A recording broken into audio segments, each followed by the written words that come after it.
Sabay na naglayag ang mga barkong pandigma ng Pilipinas at Amerika sa West Philippine Sea. Pero muling iginiit na magkabilang panig, hindi ito show of force. Magbabalita si Brian Castillo. Sa gitna ng West Philippine Sea, sabay-sabay na naglayag ang guided missile frigate ng Philippine Navy na BRP Jose Rizal at ang US Arleigh Burke-class destroyer ship na USS Ralph Johnson. Sakay ng USS Ralph Johnson ng US 7th Fleet na pinakamalaking naval deployment ng Amerika sa Indo-Pacific region.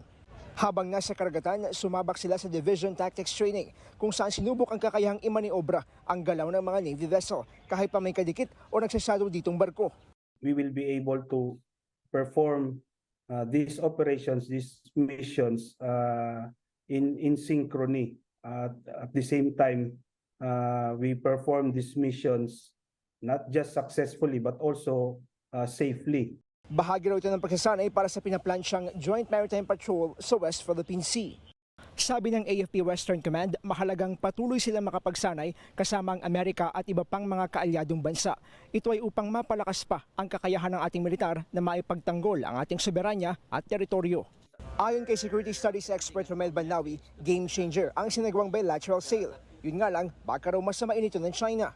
The Philippines and the United States are sending a strong message to the international community that the two countries are really enhancing their defense cooperation, and that is why China is closely monitoring the outcome of this joint sailing activity. Heto naman ang sagot dyan ng AFP Western Command. I don't see this as a show of force per se. No, I would rather say na this is a demonstration of peace and stability in the region.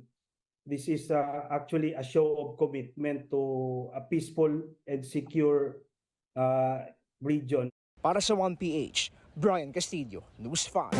Sariwang balita ba ang hanap mo? Simple lang. I-click mo na ang subscribe button at ang notification bell para lagi kang updated sa mga balitang dapat mong malaman.